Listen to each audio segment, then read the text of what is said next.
Pour Michel Mecky, rédacteur en chef du JSL, la journée commence par la lecture critique du journal du jour.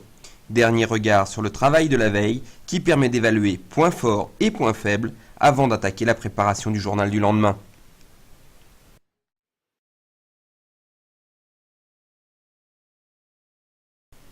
À Châlons, la rédaction en chef et les journalistes de la cellule départementale se réunissent également pour évoquer les sujets qui seront mis en avant dans le journal du lendemain et les dossiers à venir. Désormais, avec le format tabloïd, le traitement de l'information doit s'anticiper et les sujets ainsi que la façon de les traiter sont imaginés crayon en main. Ce jour-là, les téléphones portables au collège sont au cœur de l'actualité.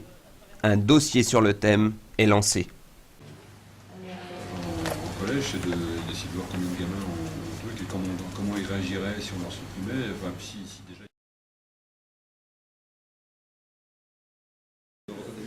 Thierry Dromard, journaliste à la cellule départementale du JSL, a été chargé du dossier du jour sur les téléphones portables au collège. Il doit réagir rapidement pour trouver des interlocuteurs qui lui permettront d'éclairer son sujet. On a un projet de reportage sur le portable à l'école et au collège, et, puisque le Sénat légifère sur le sujet. Et je voulais savoir si j'aurais pu passer tout à l'heure à la récréation. Direction le collège pour Thierry Dromard. Pour réaliser son sujet, il a besoin de recueillir des informations sur le terrain. Auprès des élèves, il interroge, questionne et note chaque témoignage. Avant la séance photo, car chaque journaliste réalise bien souvent lui-même ses illustrations. Mais le reporter ne peut se contenter d'un avis. Il enchaîne donc avec une rencontre avec le principal de l'établissement pour avoir une vision différente de son sujet.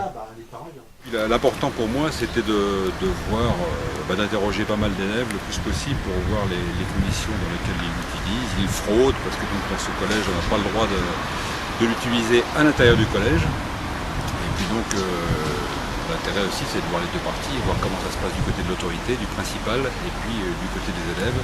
Et j'ai voulu voir les élèves spontanément. Le principal proposait de m'en préparer quelques-uns. J'ai préféré rencontrer comme ça un point sans que ce soit des élèves préparés à l'entretien pour que ce soit plus naturel et que j'ai des révélations éventuelles. Je dirais qu'il indiquait qu'il trichait, voilà, c'est important de savoir.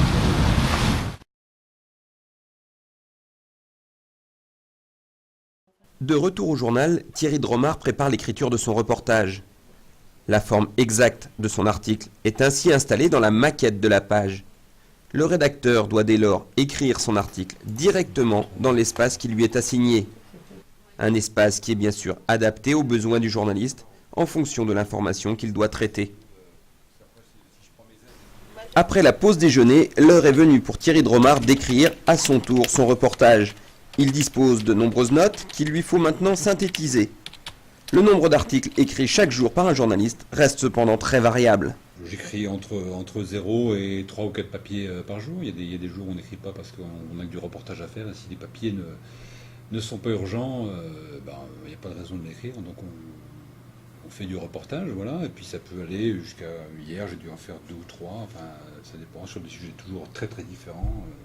Et c'est l'avantage de ce métier, c'est pas du tout un métier routinier puisque chaque jour est complètement différent. On saute du coq à l'âne, ça veut dire qu'il faut vraiment arriver à être à l'aise aussi bien lorsqu'on parle d'éducation que d'agriculture, d'environnement, d'économie, même de politique.